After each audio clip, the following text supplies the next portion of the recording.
yang mencuat di kalangan umat Islam. Dan dalam fenomena ini dunia juga kita lihat tidak semua negara itu mengharamkan judi, ya, melarang judi. Kita juga perlu tahu ada negara-negara di dunia yang mereka melegalkan permainan judi. Ya, di antara negara-negara ini yang saya sendiri sudah pergi, yaitu negara Kanada, itu melegalkan judi. Kanada itu melegalkan judi baik online atau offline. Begitu juga Amerika Serikat melegalkan judi. Ya, melegalkan judi. Bahkan di beberapa state di Amerika itu mereka judi itu menjadi pendapatan negara. Ya, judi itu pendapatan negara diatur dalam undang-undang negara. Jadi rakyatnya diajak untuk main judi. Jadi setiap pom bensin itu ada mesin judi, judi slot. Jadi orang yang ngisi bensin sambil nunggu bensinnya ada 2 menit, 3 menit, sempat main dulu sebentar, ya. Dan menurut pengakuan beberapa saudara kita di sana bahwa pemasukan melalui judi di pom bensin itu lebih banyak daripada laba jual bensin. Nah, saudaraku yang dimuliakan Allah, apa topik yang akan kita angkat pada pertemuan kita kali ini? Kita akan membahas topik yang sedang hangat dan menjadi perhatian kita semua, dan harus menjadi perhatian kita semua. Dan juga alhamdulillah Presiden sendiri juga telah mulai angkat bicara tentang masalah besar yang dihadapi oleh masyarakat kita saat ini, dan terjadi suatu tragedi musibah yang memalukan sebenarnya di kalangan umat Islam yaitu tragedi judi online yang marak saat ini terjadi di kalangan anak di bawah umur sampai orang dewasa. Ini adalah fenomena negatif yang terjadi di masyarakat yang kembali mencuat, terjadi dengan yang berimbas kepada masalah-masalah lain, bukan hanya masalah rugi uang, tapi masalah sosial itu juga muncul gara-gara judi online ini. Kita tahu beberapa waktu yang lalu, ya, berita-berita yang kita baca viral, bagaimana seorang istri membakar suaminya. Ya, seorang istri membakar seorang suami, ya, dia anggota polisi, sama-sama, ya, polisi membakar suaminya karena suaminya ya disinyalir ya kecanduan judi online, sehingga gajinya itu tidak dipakai untuk mengurus, berinfak untuk keluarga, ya. Jadi sakit hati si istri, dia bakar suaminya, ya, sampai begitunya, menimbulkan masalah keluarga. Dan ini menjadi warning juga bagi suami-suami yang lain yang lagi main judi. Jadi yang main judi online, kecanduan judi online, hati-hati bahwa bukan suruh bakar sama istri, tapi artinya bahwa betapa, ya, judi online ini menjadi masalah besar dalam rumah tangga kita, menyulut masalah besar dalam rumah tangga yang harus disadari oleh siapapun yang sudah kecanduan, sudah terkena judi online. Nauzubillahi min dzalik. Begitu juga, ya, berita 2 hari yang lalu kita dengar bagaimana, ya, seorang pekerja di perbankan yang dia memasukkan uang dalam ATM, ternyata dia telah mencuri miliaran, ya, karena judi online juga. Ya, dia tidak dia bertugas untuk mengisi ATM dengan jumlah uang miliaran itu, ternyata laporan dipalsukan. Ternyata dia enggak mengisi semuanya, tapi dia ambil untuk dia, ya, enggak sepenuhnya dia isi demi untuk main judi online.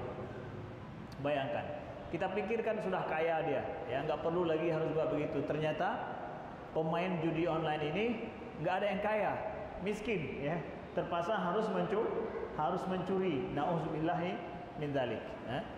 Nah, fenomena lain banyak terjadi di masyarakat. Gara-gara apa? Gara-gara orang kecanduan terhadap judi online ini, atau pernah bermain menjadi candu dan seterusnya. Nah, dalam hal ini kami ingin menyampaikan bahwa fenomena judi itu sendiri, baik online atau offline, ya, online itu karena ada ya sesuatu media sekarang yang semakin canggih, makanya ada sifatnya online. Tapi fenomena judi itu sendiri kita pahami ini adalah sangat primitif dalam masyarakat. Sudah zaman dulu itu sudah ada permainan judi yang menjadi tragedi dan masalah dalam masyarakat, bahkan masyarakat jahiliyah dulu. Jadi bukan hal yang aneh permainan judi, memang banyak. Tapi yang anehnya kenapa mencuat di kalangan umat Islam, itu saja. Kenapa dia mencuat di kalangan umat Islam? Dan dalam fenomena ini dunia juga kita lihat, tidak semua negara itu mengharamkan judi, ya, melarang judi. Kita juga perlu tahu, ada negara-negara di dunia yang mereka melegalkan permainan judi. Ya, di antara negara-negara ini yang saya sendiri sudah pergi, yaitu negara Kanada, itu melegalkan judi. Kanada itu melegalkan judi, baik online atau offline. Begitu juga Amerika Serikat melegalkan judi.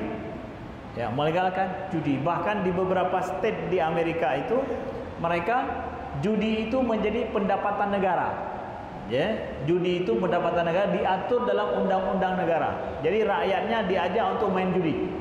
Jadi setiap pom bensin itu ada mesin judi slot. Jadi orang yang ngisi bensin sambil nunggu bensinnya ada 2 menit, 3 menit, sempat main dulu sebentar, ya. Dan menurut pengakuan beberapa saudara kita di sana, bahwa pemasukan melalui judi di pom bensin itu lebih banyak daripada laba jual bensin, ya, sampai begitunya. Bahkan ada sebuah state namanya Georgia State yang ibu kotanya Atlanta, yang kami pergi tahun lalu. Itu bahkan laba pemerintah yang menipu rakyat melalui judi online itu dipakai untuk beasiswa untuk mahasiswa S1. Bayangkan itu. Jadi ada negara yang memperbolehkan judi online. Kemudian juga Brazil memperbolehkan judi, kemudian Meksiko memperbolehkan judi, Jepang juga, Inggris, ya, itu memperbolehkan judi. Begitu juga negara Nigeria misalkan, itu di yang jauh. Sedangkan di negara ASEAN yang memperbolehkan judi atau melegalkan judi itu seperti Thailand, Filipina, Kamboja, Vietnam, itu memperbolehkan judi. Makanya masuknya situs-situs judi online dari luar itu, terutama dari Filipina dan Kamboja, itu sampai masuk ke tempat kita.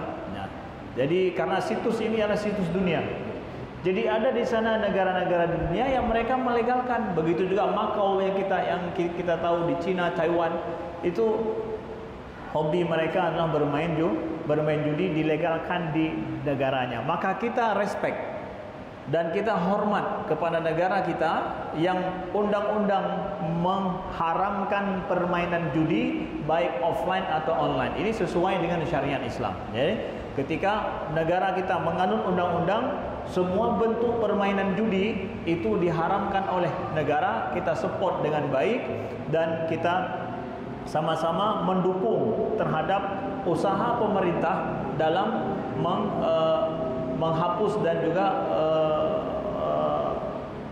melakukan usaha apapun supaya orang selamat, rakyat selamat dari permainan judi. Dan siapa saja di belakang itu yang membacking judi online ini untuk segera dihapuskan dari muka bumi, ya, baik dimasukkan dalam penjara di bawah tanah atau yang lainnya, pokoknya dihapuskan, karena mereka adalah perusak rakyat dan perusak negara ini yang menghisap darah dan juga menghisap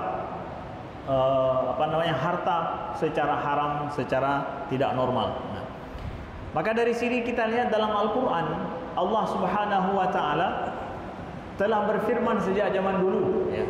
Sudah 1400 tahun lebih yang lalu Allah berfirman, A'udzubillahi minasyaitonirrajim, Bismillahirrahmanirrahim. Ya ayyuhalladzina amanu innamal khamru wal maisiru wal ansabu wal azlamu rijsun min amali syaitan fajtanibuhu la'allakum tuflihun. Innama yuridu syaitanu an yuqi'a bainakumul adawata wal baghdha'a fil khamri wal maisiri wa yasuddakum an dzikrillah wa 'anis shalah. Fahal antum muntahun, kata Allah. Wahai orang-orang yang beriman, sesungguhnya meminum khamar, bermain judi, kemudian menyembelih untuk berhala dan mengundi nasib, rijsun min amali syaitan. Ini adalah najis daripada perbuatan syaitan. Fajtanibu, jauhilah, la'allakum tuflihun, agar kalian beruntung, kata Allah. Sesungguhnya syaitan menginginkan terjadinya antara kalian adawata wal baghdha, permusuhan dan kebencian, ya. Fil khamri wal maisir, dengan meminum minuman keras dan bermain judi, dan agar supaya menghalangi kalian daripada mengingat Allah dan dari salat. Fahal antum muntahun, maka apakah kalian tidak segera berhenti dari melakukan yang demikian? Nah, ayat ini menyoroti kebiasaan yang terjadi di masa sampai masa para sahabat saat turun ayat ini. Masa para sahabat dulu ada yang masih minum khamar sampai diharamkan oleh Allah Subhanahu wa taala. Masa mereka ada yang main judi sampai diharamkan oleh Allah Subhanahu wa taala. Ini adalah warisan zaman jahiliyah. Ya, warisan zaman jahiliyah. Ada yang mengundi nasib dengan anak panah. Itu adalah praktek orang jahiliyah dulu. Begitu juga mereka menyembelih untuk berhala mereka, bukan menyembelih dengan nama Allah.